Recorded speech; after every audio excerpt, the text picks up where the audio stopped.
Fique estabelecida a possibilidade de sonhar coisas impossíveis e de caminhar livremente em direção aos sonhos.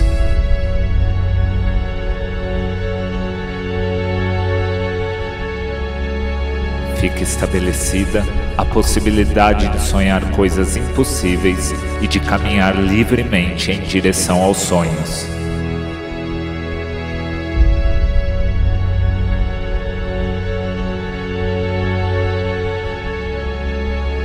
Fique estabelecida a possibilidade de sonhar coisas impossíveis e de caminhar livremente em direção aos sonhos.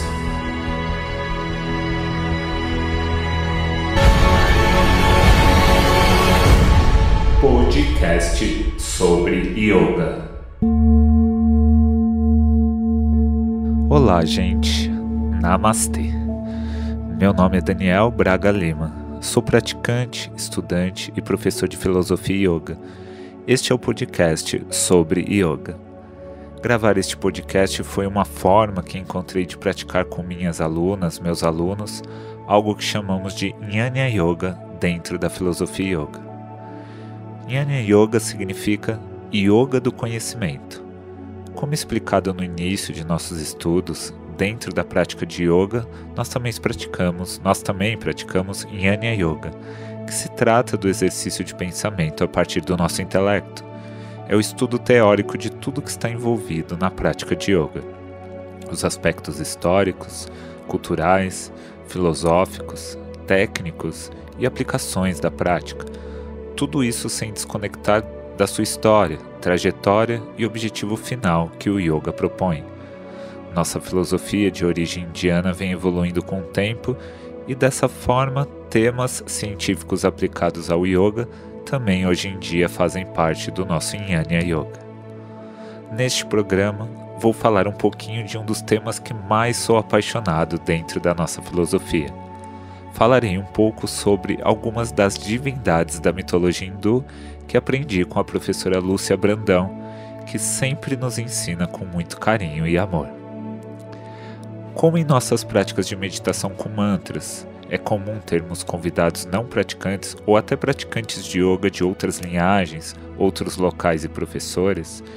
Este é um programa que em alguns casos vou liberar para que eles possam saber um pouco mais sobre as divindades na qual os mantras entoados se referem. Aliás, você que pratica com a gente talvez tenha estudado sobre os mantras e a linguagem sânscrita utilizada neles. Teremos também mais para frente programas somente sobre mitologias, meditação, mas só abrindo um parênteses aqui, no caso de nossas práticas cantadas, não utilizamos os mantras como ferramenta de adoração ou invocação de espíritos, mas sim como exercício de concentração, de meditação e respeito à cultura da qual tanto nos beneficiamos no dia a dia através das técnicas desta filosofia de natureza hindu, o yoga. Nessa prática, nós poderíamos utilizar qualquer outro tipo de música. Contudo, como eu acredito que é urgente, importante treinarmos em nossa psicologia o respeito, a amorosidade e a educação para com as culturas espiritualistas que fazem e não fazem parte do nosso contexto cultural, eu procuro incentivar utilizarmos os mantras que apresentam a essência das divindades que influenciaram e inspiram até hoje os ensinamentos da filosofia yoga. Como na Índia, filosofias naturalistas, que são aquelas filosofias que procuram enxergar a essência das coisas dentro de um ponto de vista mais material, natural e não espiritual. Como essas filosofias são minorias na Índia, quase tudo na Índia é deificado. Por isso fala-se de aproximadamente 330 milhões de divindades dentro dessa cultura hindu.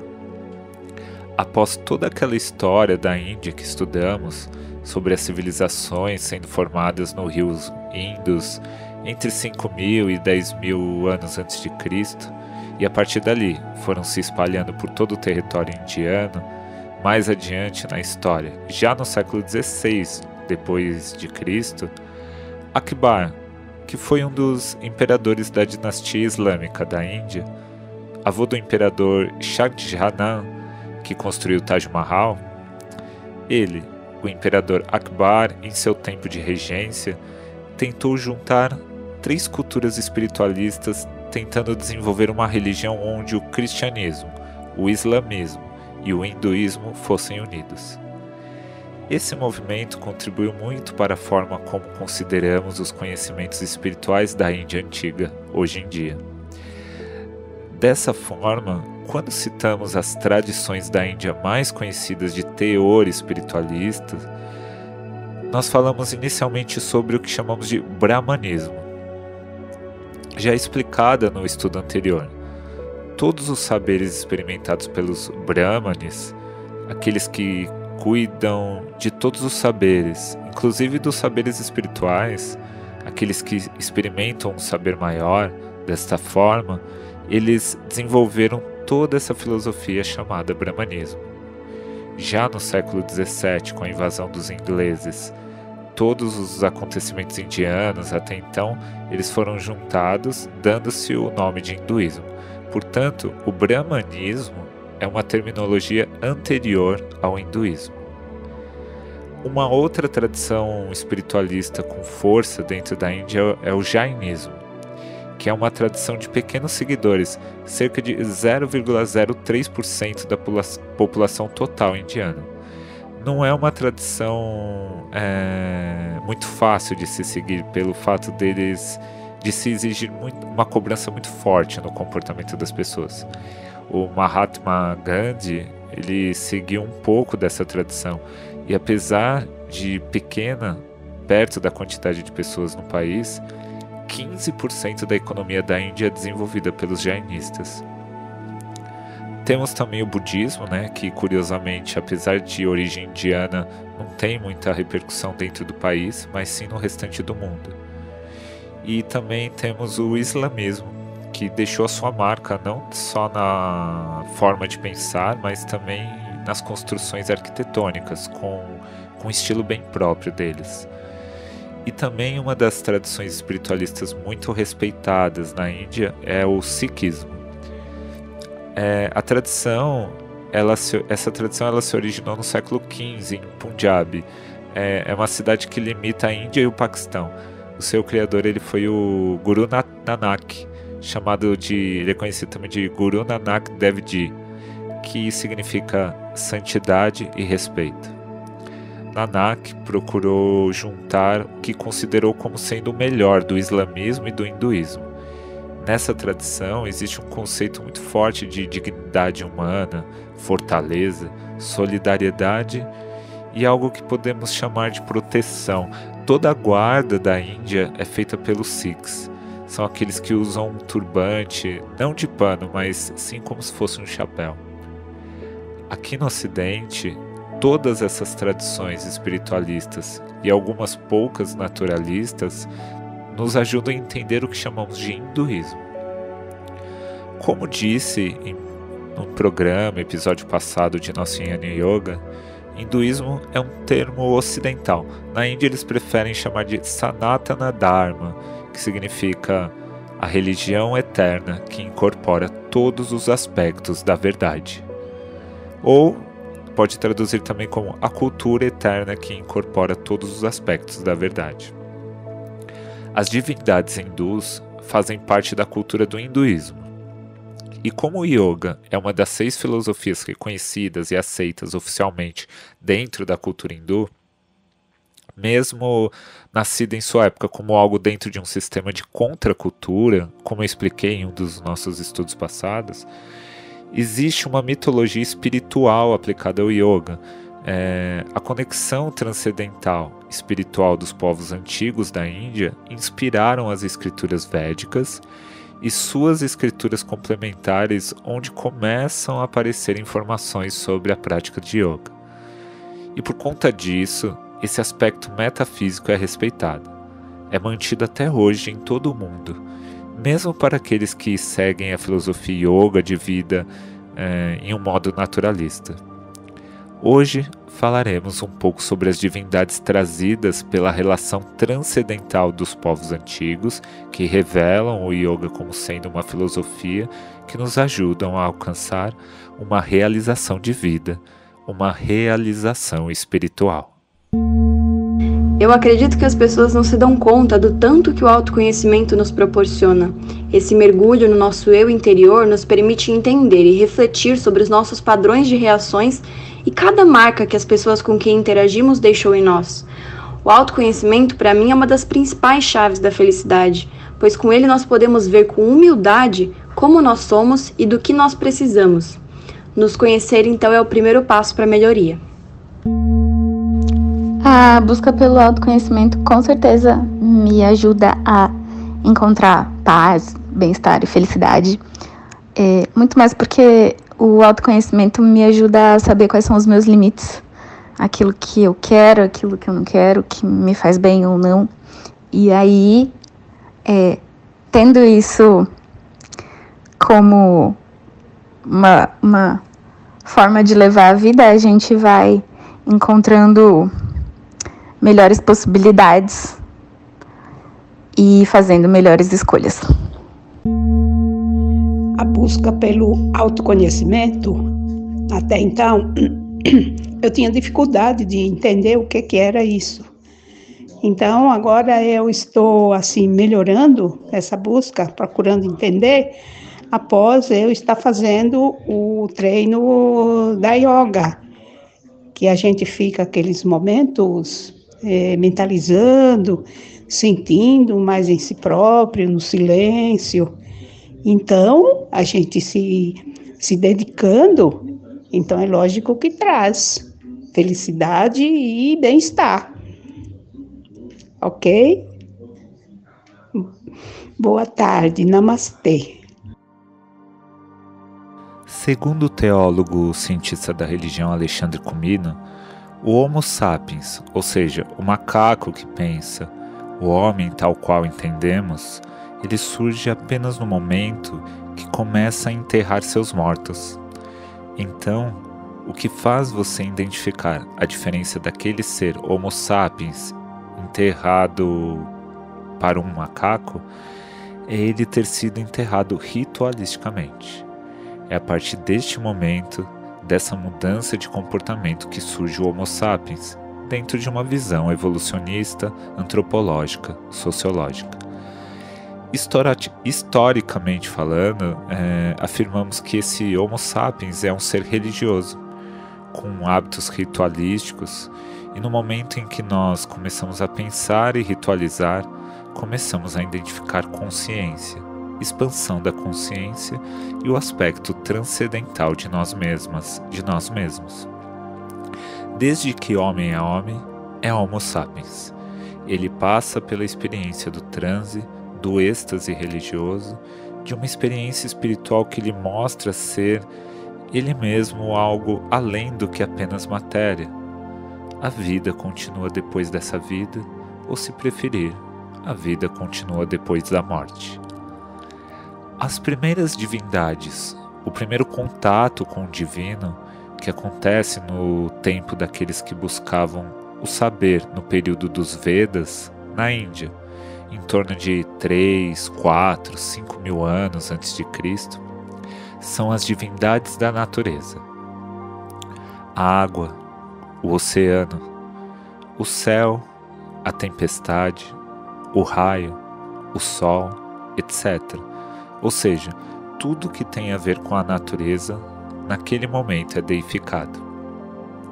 Se pensarmos como os habitantes deste tempo, conseguimos entender o porquê deste comportamento de deificação da natureza, pois naquela época a relação com a natureza era bem mais próxima, o contato com sua força era maior e isso amedrontava. Sem ter para onde fugir dessas forças, a deificação foi a maneira escolhida pela humanidade para admitir essas forças, conseguir entender e se relacionar com a natureza deste tempo. Quando deificamos algo, normalmente damos uma cara humana para aquela força, mas não tão humana, mas sim sobre-humana. Normalmente, olhamos para aquela força e admitimos que isso é muito mais poderoso do que eu. Depois, percebemos que precisamos estabelecer uma relação com essa força,